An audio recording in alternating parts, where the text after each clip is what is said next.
Hello! Welcome sa ating hardcore na slot playthrough ng Pokemon Fire Red ulit. Pero this time, normal types lang ang gagamitin natin. Sa mga di nakakaalam ng Nuzlocke, siya ay playthrough ng Pokemon games pero imbis na normal ka lang maglalaro, magsaset ka na rules sa sarili mo. Ang standard na Nuzlocke na rules ay yun, kada area, isa lang pwede mahuliin na Pokemon. Then kapag nag-fainted na yung Pokemon mo, kailangan mo na siyang i-release or i-box permanently. Kailangan mo din i-nickname yung mga Pokemon mo, ganun. Pero kung maglalaro ka normally, marirealize mo pwede ka namang gumamit ng mga items sa gitna ng laban o i-overlevel mo mga Pokemon mo. So may gumawa ng hardcore na Nuzlocke rules para mas gawing challenging uli yung paglalaro. Mga dagdag na rules na ipa-follow din natin dito ay kada gym or Elite 4 merong level cap na susundin. Yung level cap na yung pinakamalakas sila na Pokemon. Walang paggamit ng items pero pwede namang gumamit ng health items. At yun, dapat maglalaro ka rin sa set mode. Since normal types lang ang pwede nating kuhanin ngayon, yung pipiliin natin na starter kahit sino na lang, siguro kahit si Charmander. Need lang natin gawin tong record battle na tumuna sa rival natin. Dito tamang bigay na kami ni Squirtle pero sa kasamang palad nag-crit siya para tapusin yung starter natin. Okay lang since di pa naman officially nagsisimula yung challenge kasi wala pa naman tayong normal type eh. So sige, tuloy na lang natin. After natin makuha ang Pokédex, pwede na natin kunin ang legit na starter natin. Kung sino ang pinakaunang magpapakita sa Damon siguro sa Route 1. Dito, ang una nagpakita ay si PG, so siya na yung starter natin. Meron siyang quirky nature. Dahil di na din natin gagamit si Charmander, nirelease na natin siya para mamuhay na ng payapa. Sunod naman natin na encounter ay sa Route 2, sassy nature na Rattata. Ayos din kasi yung nakuha natin na Rattata ay may guts nature imbis na runaway. Then sa Route 22 naman, nanghuli tayo ng Spearow na naive nature. Bale, sila muna yung mga magiging encounter natin pagsabak natin ng first gym. So punta na din tayo sa unang gym battle. Magkakaroon lang na konting challenge to kasi alam naman natin na hindi effective yung mga normal sa rock type. Pero meron tayong numbers kaya G. Una natin nilabas ay si Courier and dito ang trabaho lang naman ito magbibigay lang ng 6 na Sandata kay Geodude. Para less likely na rin na makakahit yun habang nakikipagpalagan tayo sa kanya. After natin mamax yung Sandata, nagpalit tayo kay Hunter para i-max naman ng attack reduction gamit Growl. After natin mapababa ang attack niya, nagpalit din tayo kay Rattata para magkaroon siya ng EXP pag na-deadstone Geodude. Nilipat ko din talaga ang XP nila sa level 15 dito kasi pwede yun sa standard rules natin. Tawag na ng mga Nuzlocke dun, edging eh. Pagkabalik naman natin kay Hunter, pinakamalaking damage na kaya nating i-deal dito ay Fury Attack. Kasi pag Peck, papiso-piso lang yung damage nun eh. At least pag Fury Attack, pwede 2, 3, 4, etc. Ngayon, malapit na mamatay itong Geodude, binalik ko na kay Courier para ready na siya mag-Sandotak dun sa Onix sa likod. So yun, eventually napatumba na din Geodude, so nag-level up na mga Pokemon natin. Dito kay Onix, rinse and repeat lang pero medyo tricky dito dahil unlike Geodude, meron na Rock Tomb itong Onix eh. Ngayon, after nung unang Rock Tomb, kita na naman ng Onix yung field dito sa Rock Tomb kaya yun na yung isusunod niyang gamitin. Napili ko na lang sumugal para mabigyan pa ng ilang Sandatak yung Onix para sa safe switch na dun. Then same strat sa Geodude, nag-growl lang tayo dito sa Onix. Dito naman after mag-rock tomb ng Onix, kaya pa nating mabuhay. Kaya yung mga susunod na move niya, hindi niya na ginamit yung rock tomb. Sa case kasi na to, ginamit lang siya ng AI para sa speed control. Ngayong mas mabilis na siya, ibang moves yung gagamitin nun eh. Hindi tayo mag-i-stay dito kay Spearow kasi delikado pa din tayo pag na-crit tayo. So mababypass lang yung mga growl. Ngayon, nag-rock tomb si Onix kay Tiff, pero after nun, since mas mabilis na siya, ang gagamitin niya na lang dito ay bind or tackle, kaya nasa magandang pwesto naman tayo. May damage din Hyper Fang natin kasi 90 base power din siya, and buti wala si Onix na harden. Eventually, sa kakagamit natin ng Hyper Fang, napatumba na natin si Onix, so yun, first gym bunch. After nun, pwede na natin kunin mga susunod natin na encounter. Sa Route 3, meron tayong Careful Nature na Jigglypuff, tapos sa Mount Moon, meron tayong Calm Nature na Clefairy. Pagkatapos ng Mount Moon, need din natin labanan yung rival natin dito. Unang Pokemon niya dito lagi ay Pidgeotto niya, so ang lead natin dito ay Terrapist. Para mas mataas yung chance natin dito, need natin mabigay ng konting growl hanggang kaya pa niya.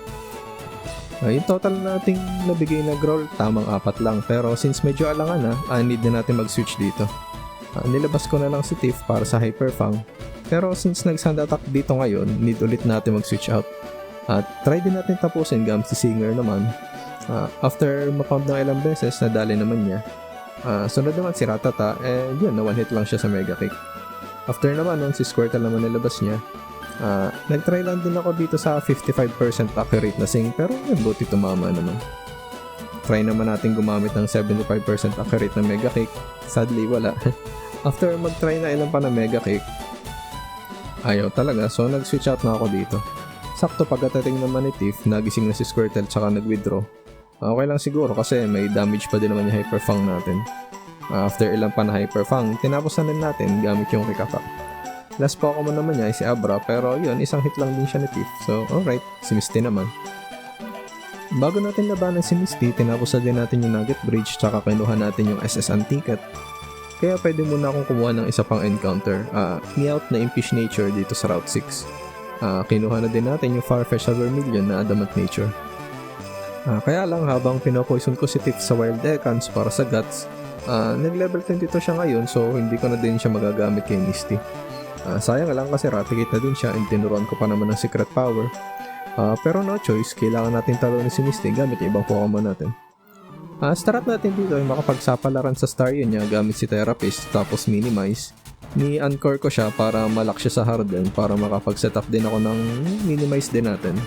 After natin makapag-setup ng Minimize, pinag-mega punch na lang natin si Staryu. Inaasa ako papiso-piso yung damage pero may damage pa din naman pala. Eventually ginamit na din ni Misty yung potion niya dito pero okay lang para hindi na niya gamitin kay Starmie. Nagbunga naman yung pagsapak-sapak natin kay Staryu kasi nag-crit din eventually. Then yun si Starmie na lumabas. Kaso ngayon, na-realize ko na meron pala tong Swift so kanya rin tayong hit kahit tayo naka-minimize. Mas okay na siguro yun kaysa sa Water Pulse na mas masakit. Nakahit pa tayo dito ng 3 Mega Punch, yun, swerte din and may Oran Berry din tayo. Pwede na din tayo mag-switch out para kay Singer na tinapos niya lang gamit Pound. Yun, second gym badge done. Ngayon, babalik na tayo ulit sa Vermilion para sa SSN story stuff at sa sunod natin na rival fight. Pero yes, in-speed up na lang natin dito since di naman masyadong interesting yung naging laban. Dito naman kilo tayo ng Surge, ni-make sure ko lang na hindi ulit ako mag-over level para naman ma-showcase natin yung guts ni Tiff. And dito nga, ayun, kita tigi-tigi isang secret power lang para sa napakadaling third gym badge. Meron lang tayo naging kaganapan pagpunta natin na Rock Tunnel. Doon sa mga trainer, may nakalaban dun si Mobster natin na Meowth. Late ko na na-record pero nakita pa din natin yung pagpanaw niya sa Ekans eh. Basically, ang nangyari dun ay nakapag-wrap yung Ekans tapos hindi na tayo nakapag-switch out. So, yun, pinagiganti na lang siya dito ni Hunter. Makalagpas sa Rock Tunnel, makakakuha na din tayo na sunod natin na encounter which is sa Route 16. Nakakuha tayo ngayon ng Lux Nature na Doduo. And since kakakuha lang natin ng Doduo, doon ko na siya pa-level sa mga trainer ni Erika. Siya na din yung una nating nilabas dito kay Victreebel. Nag-fly tayo dito kaso sadly hindi lang na one hit kaya nakapag-stun spore patuloy sa atin. Okay lang din kasi meron naman tayong equip na Cherry Berry. Nag-potion naman dito si Victreebel kaya nag-try attack na lang tayo ulit. Then yun, isa pang fly para sa panalo. Pagdating naman ng Tangela, tama combo lang din ulit ng flight saka try attack para sa kanya. Finally, nilabas na ni Erika yung last Pokemon niya na Violet Bloom. Again, di din one hit ng fly kaya pati siya nakapag-stun spore pa. Pero yun, last try attack na lang naman ulit para sa kanyang sweep. Yun, 4th gym badge. Ngayon, ang level cap na natin ni 43 so madami-dami na muna tayong gagawin dito. Una, yung unang laban natin kay Giovanni. Dito, pinauna ko na lang ay si Singer then meron naman tayong tinuro sa kanya na Brick Break. Kaso since mataas yung defense ni Onyx, ilang hit pa yun eh. So, nilabas ko na lang dito si Therapist para sa Water Pulse. Sunod naman nilabas dito si Rhyhorn na wala lang, tumumba lang sa isang Water Pulse. Pagdating naman ng Kangaskhan, agad tayong sinapak na pag nag-crit siguro yun, patay tayo doon, dem. Yung Brick Break naman natin sa kanya, walang damage so kailangan ulit natin magpalit. Nag-switch tayo dito kay Farfetch'd para at least makakapag-sand attack to. Nag-stay na din ako anticipating na deads na to sa isang Mega Punch kaso hindi naman siya nag-Mega Punch kaya nakapag-sand attack pa tayo ng isa. Ngayon, baka ayaw na nito mag-Mega Punch kaya nag-switch out ako kay Singer. Kaso pagpatak, tinamaan agad ng Mega Punch. So dito, isang Mega Punch na lang tayo ulit. Pero nag-stay na ako kasi mataas naman tiwala ako sa sand attack na kaya mag-miss. Kaso sadly, mukhang swerte lang talaga si Kangaskhan ngayong araw na to. Yun, naka-KO pa siya, RIP Singer. Pinaghiganti na lang din siya ni Tiff na hindi pa naka one hit. And yun, sad pero wala eh. Pagkatapos si Giovanni, yung sunod naman natin na rival fight. Dito agad-agad na natin pinakita yung lakas ng guts na nabura agad naman yung Pidgeotto sa isang secret power. Sadly, ang sumunod dun ay yung ground light na may intimidate. Kaya si Tiff dito hindi na niya kaya maghalimaw tapos mag-sweep. While naman hit natin yung ground light dito, paglabas na execute, pagka secret power din natin, hindi pa sapat yung isa. Dito delikado na ngayon kasi napatakan na tayo ng leech shield din eh. Hindi na siya ideal kasi poison din tayo. So nag-switch na lang tayo dito kay Farfetch para tapusin na siya sa isang fly. Next naman na yung Kadabra na tumaob lang din sa isang hit ng cut. Last Pokemon niya ay yung kanyang starter ng War Turtle pero hindi na din pinagpawisan dito si Farfetch natin na pangit ang pangalan dahil traded Pokemon siya. Yun, matapos yung story arc dun sa Pokeflute, pwede na natin gamitin ngayon para sa sunod nating encounter na Snorlax dito sa Route 12. Yung Snorlax natin na nakuha na to mild nature. After naman dun, may access tayo ngayon sa Safari Zone para sa sunod nating encounter. Sa Safari Zone, tatlo pwede nating makuha dito either Kangaskhan, Tauros, or Chansey. Sadly, lahat yun may ilap kaya may chance tayong wala makukuha dito. Pero buti sa Kangaskhan na to, sunerte tayo kasi nahuli natin tapos hindi siya nag-fled. Pinangalan natin sa kanya Parent and yung nature niya ay Lux Nature. Then matapos makapag-ipon-ipon ng pera, nakakuha na din tayo ng pera para sa Porygon dito sa Celadon Game Corner. Programmer pinangalan natin sa kanya and meron siyang Rush Nature. After natin mukha yung mga encounter na yun, pwede na natin ulit labanan yung rival natin. Ngayon, ang lead Pokemon natin ay special attacker na si Programmer na tinuruan din natin ng mga special moves. Sadly, di kaya ng isang Thunderbolt si Pidgeot kaya ngayon nakapalag pa na critical hit na wing attack. Pero isa pang Thunderbolt at yun, dead din siya. Ilabas naman niya si Growlithe kaya nag-switch ako dito kay Bouncer. Ngayon, kinain lang yung Flame Wheel, then ngayon, nakapag-surf naman tayo. Sad lang kasi hindi pa na one hit, pero okay lang kasi pinatay naman niya na yung sarili niya. Nag-stay lang tayo dito kay Execute, kaso baduy kasi unang hit ng Confusion, confuse agad. Di din nakalusot yung Body Slam natin, kaya time na para mag-switch. Kaso napakaswerte naman kasi pagkapalit natin, confuse din agad ulit. Tapos hindi pa tumagos yung drill peck natin. So ngayon, nakapag-stun spore pa, nag-try ulit humit kaso di na naman nakalusot yung drill peck, bro.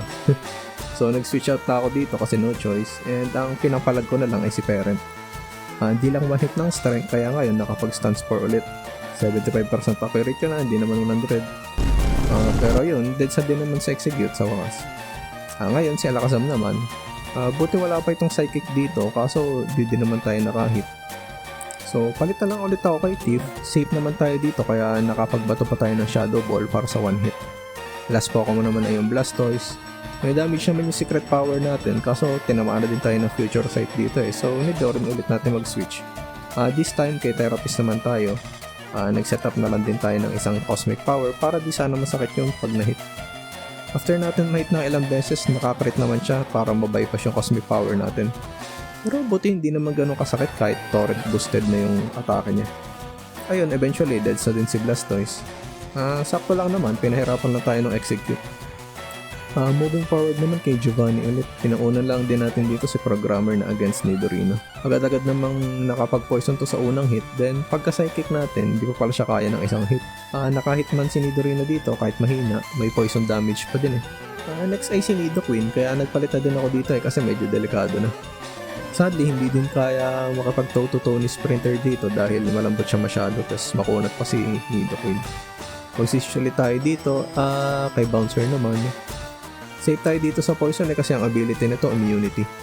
Ngayon, since mahina-hina yung SP attack niya, nabuhay pa sa isang surf, kaya ngayon nakapag-body slam pa siya para sa extra damage. Tama ngayon pagdating ni Kangaskhan kasi pagka-hit niya, saktong-sakto naman yung crit sa atin. Hindi rin ako sure din kung mabubuhay pa ba tayo kung sakali hindi tayo na-tail-whip na Nidoqueen kanina kaya hindi pa din ako nag-switch out din kanina kasi wala sa isip ko yung ganun scenario. Kaso wala. Dapat pala pinaghahandaan pa rin yung ganun. Ngayon, makipagpalagan yung sarili nating Kangaskhan na si Parent. Buti itong sana to naturoan natin na break kaya mas may lamang siya. Pero level 40 din naman yun, napagkikati din natin si Bouncer kaya ngayon si Rhyhorn naman pero nagstay na lang tayo dito. After na ilang break, tapos na din. Kaso saklap nun, si Bouncer pa yun na deads. Ngayon, kailangan na natin labanan si Koga sa Sabrina ng back-to-back.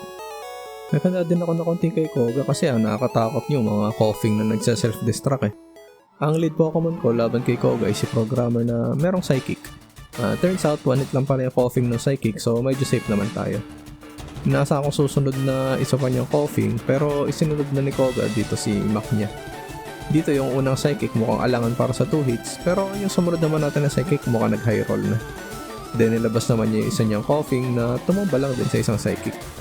Last Pokemon naman niya ay si Weezing na buti naman walang self-destruct. Hindi lang sapat yung isang Psychic kaya naka-damage pa tuloy. So, yun, safe naman tayo dito. Kaso, na-sure ko nag-crit yun kung safe pa din. Pero, nevertheless, 5th gym badge. Gym na tayo agad kay Sabrina. Dito susubukan ulit natin yung lakas ni Tiff. Bago mag-start yung laban, pinreburn ko muna siya para mag-activate yung guts. Na-ensure nung guts ngayon na tigi-tigis ang return yung buong angkan sa kapamilya ni Sabrina. So, yun, 6 gym badge, napakadali.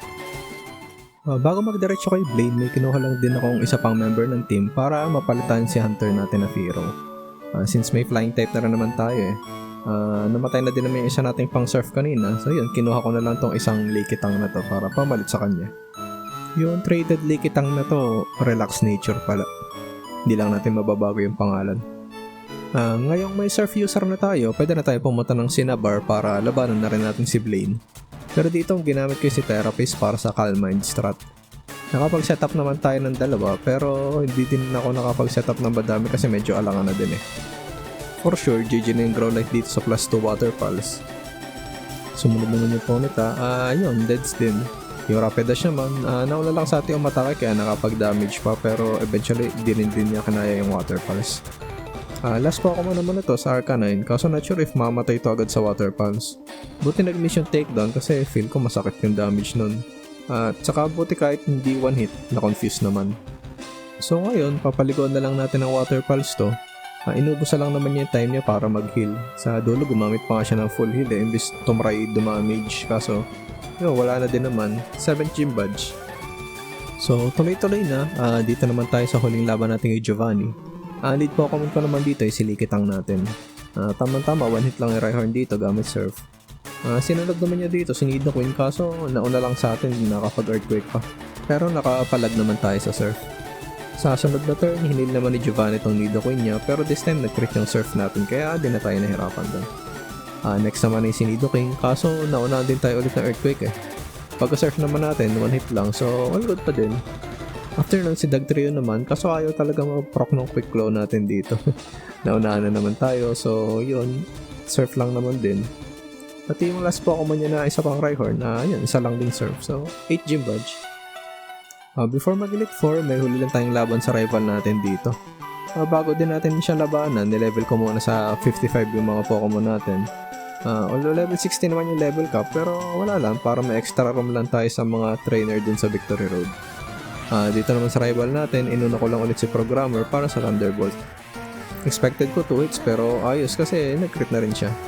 Ang next naman dito ay si Rhyhorn na nabiktima lang din ni Programmer ng isang Ice Beam. Sunod naman ay si Growlithe.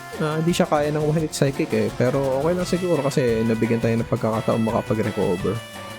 Eventually nag-miss si Growlithe kaya naputumba na din natin siya and paglabas ng Execute niya puno na yung buhay natin. Tama lang naman na one hit lang din tong Execute na to. After nun si Alakazam naman kanyang sinwitch out. Since special attacker tayo, baka ilang hits pa abutin tong si Alakazam bago pamanaw. Parang nagstay in na lang din tayo muna dito. Nakapaglanding si Alakazam ngayon na pagkasakit-sakit na Psychic, kaya no choice tayo ngayon, kailangan na natin magpalit.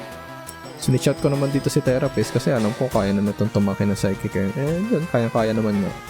Isang Waterfalls na lang ngayon para kay Alakazam. Pagkalabas din ng last Pokemon niya, saktong nasa field si Therapist kaya nag-setup na lang tayo ng ilang Calm Mind. Then yun, Thunderbolt na lang para sa panalo. So yun, after ng Victory Road, nilevel up ko na din mga Pokemon natin sa level cap. And ito ang mga dadali natin sa Elite 4 tsaka sa Champion. Sa mga naging last na Pokemon run natin, puro tayo talo sa Champion dito sa Fire Red. Ngayon kaya kakayanin ng team na to yung Elite 4 tsaka Champion. So yun, unang-una muna kay Lorelei and yung strat ko dito simple lang naman. Bale, pinanglid ko dito si Therapist. Una ko munang ginamit sa kanya, Calm Mind, para makita ko anong gagamitin ni Dugong na sunod. Since nag-hail to ngayon, pwede natin siyang i-lock sa hail gamit yung Anchor. Ang goal natin dito, kahit makatatlong Calmade siguro tayo total para yung Lapras sa likod kaya nating one-hitin mamaya. Sakto sa pangatlong setup natin, natapos na yung Anchor, so yun, paalam dugong na din. After dito kay dugong, tigi isang hit lang naman itong mga Pokemon niya na si Cloyster, Slowbro, saka itong Lapras.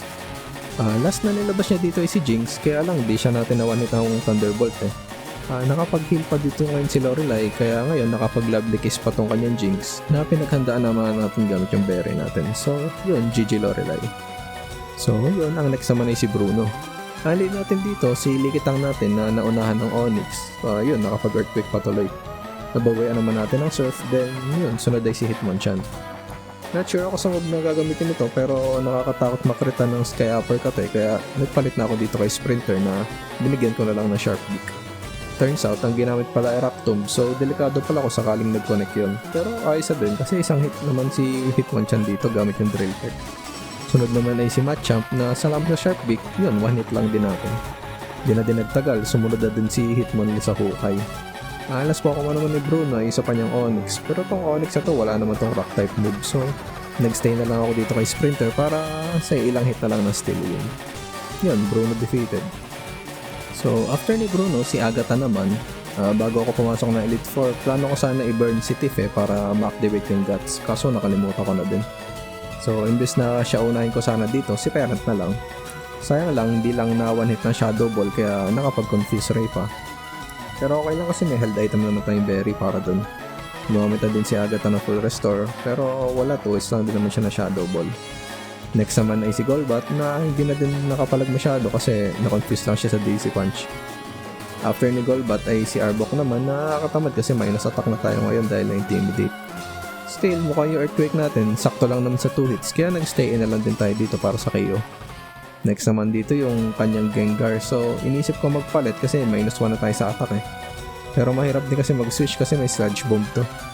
Nag-stay na lang tayo para sa Shadow Ball kaso dahil lang Citrus Berry ngayon, di na kaya ng isang Shadow Ball.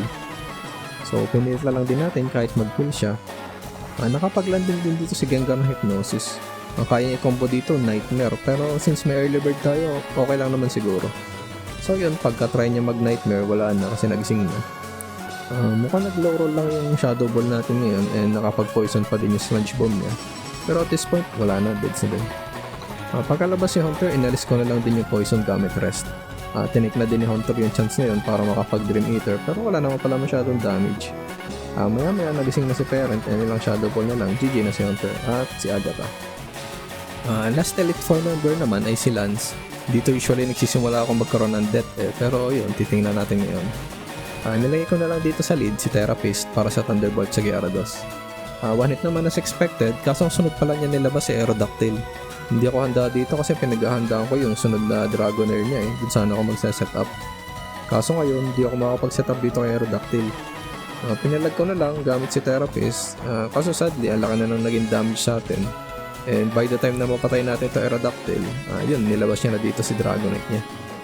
In-expect ko dito ngayon, kaya pa makasurvive ng Outrage dahil na Citrus Berry natin Kaso, sadly, nag-Hyper Beam, tas one hit lang tayo.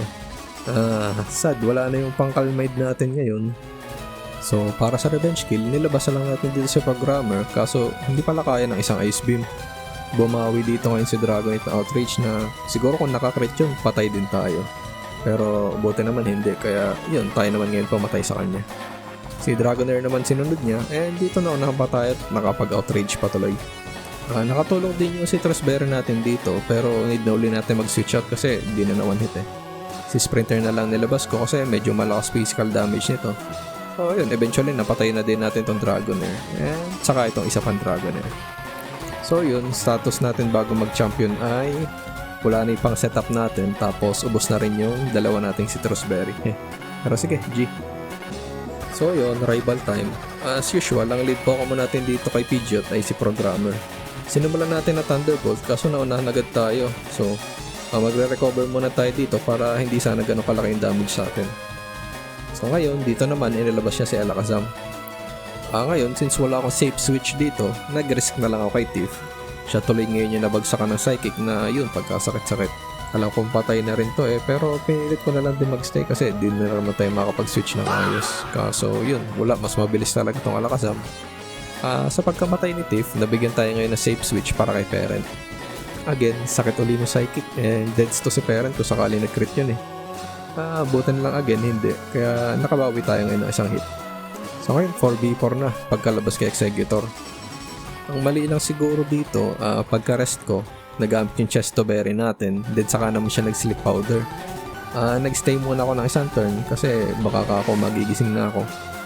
Pero sakit ng Giga Drain eh, kaya nag-switch muna ako kay Sprinter dito para medyo konti lang yung bawas. Naka-drill pack naman tayo, kaso sayang yun, hindi pa na one hit. Then again, nakatama na naman ng sleep powder to si Komag. Nag-stay na din ako kay Sprinter kasi alam kong may early bird din to eh. And yun, nagising nga kasi parang late na din. Naka-drill pack ulit tayo dito and yun, tayo naman sinarte ngayon with 1 HP. Naging na dito ngayon si Rival para sa Executor niya. And yun, di kalaunan, bumagsak na din sa ilang drill pack. Sinwitch naman niya dito si Raidon, pero para makapag-save switch tayo sa iba, nag-stay na lang din ako dito. Pero napakalahati pa naman ngayon dito ni Sprinter bago siya pumanaw. So yun, RIP. Sinwitch ko na dito si Likitang para sa surf. So yun, ngayon 3v2 na. Sakto yung Arcanine ngayon kasi tama-tama kakain lang to ng surf. Medyo alangan lang tayo dito kasi nag-risk tayo ng crit sa flamethrower. Pero yun, buti hindi tayo na-punish. Last Pokemon si Blastoise kaso kaya-kaya pa din naman tayong sweep nito. Mag-stay na lang tayo kay Likitang kasi baka sakali mag-proc yung Quick Claw para sa Toxic. Kaso hindi din. So, dapat pala nag-protect muna ako dun para mas stall yung Hydro Pump. So, switch out na natin si Parent. Buti nagising ka agad kaya nakapag-rest pa tayo ulit after niya kumain na Hydro Pump. Kaso at this point, mahirap nakasurvive sa 2 beses na Hydro Pump kaya wala pa alam na din. Ngayon, 1v1, last Pokemon natin si Programmer. Pero ayos yung matchup kasi at least pagdating niya, wala nang Hydro Pump to si Loco. Salamat na lang meron tayong recover kaya mukhang kaya tong i-uwi ni Programmer ngayon. Kailangan natin maiwasan siguro dito 2 o 3 flinch na sunod-sunod. Pero titingnan natin kung nasa atin yung swerte ngayon. Bale palitan lang sila dito ng Thunderbolt saka Bite. Madami-dami na din yung binuhos dito na full restore ni Rival at maya-maya nagsisimula na siya mag-Skull Bash. Muntik din tayong mamatay doon if sakali nag-crit yung Skull Bash pero buti naman hindi. Eventually sa tulong din na recover napatumba na din natin to si Blastoise at finally ay champion na tayo ng Kanto region. So yun, yun ang ating normal type challenge. Isa man ng challenge, usually humihirap lang talaga siya sa champion battle. Tapos kailangan ko din malaman yung switch logic ng AI. Kagaya doon kay Lance, hindi ko na-expect yung Aerodactyl, mga ganun. Anyway, salamat ulit sa panonood at tune in lang kayo para sa iba pang challenge runs. Thank you.